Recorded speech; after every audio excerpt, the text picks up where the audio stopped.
Architect David Brems loved living in Emigration Canyon, and when it came time to build a new house, he knew just where to go. It came about because this lot in this subdivision was the lot that never sold, and it was on the market for over 15 years.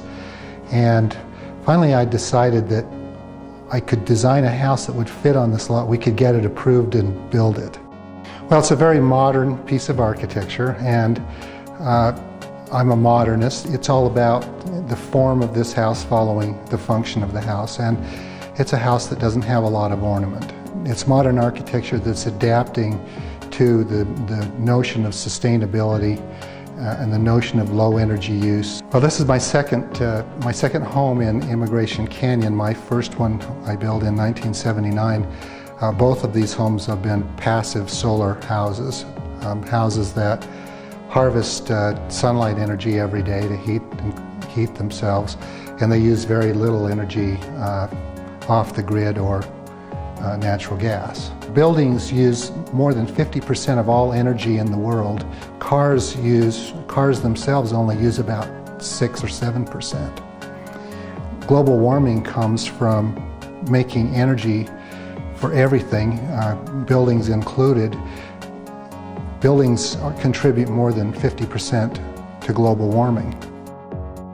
Part of the notion of sustainability in any building type, and especially homes, is to build what it is that you need, not to build to show your wealth, not to overconsume. You know, maybe if this house is just exactly meets our needs, we'll have resources to do other things in our life.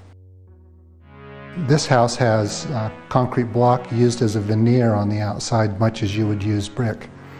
But what's interesting about this concrete block, it has a waterproof additive, and it is a lower cost material than using stucco, but it has a much longer life.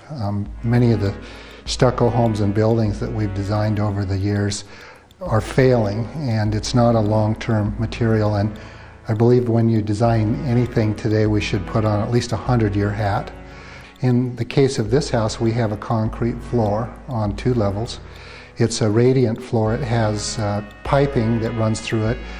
In the wintertime, we run hot water through the floor. In the summertime, we're running cold water through the floor. So radiant cold water cooling is kind of a new strategy.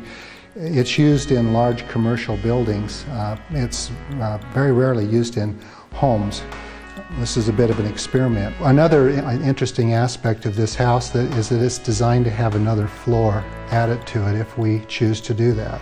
We need to design a lot of flexibility into spaces so that I like living here, I like my neighborhood, I'd like to stay here over time.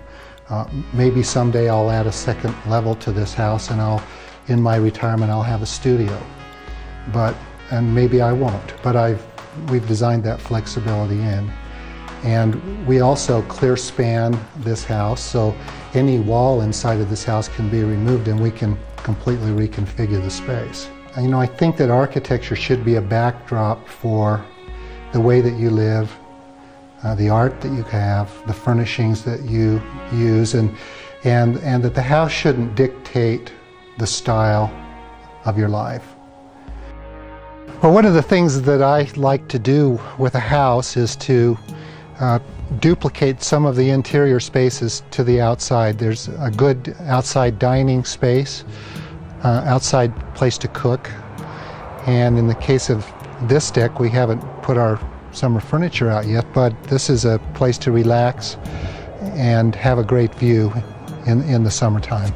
I think, you know, one of the most important things is to simplify as much as possible, and we're always seem to be happier with few nice things than a lot of clutter and junk. It's really interesting to me that sometimes the more challenged we are in the sites or in the program for a building, the more interesting the architecture becomes. It's sometimes when things are too easy, they become boring. I don't know if it's an exciting house, but it's a wonderful place to be. It's a very enjoyable house to be in all the time.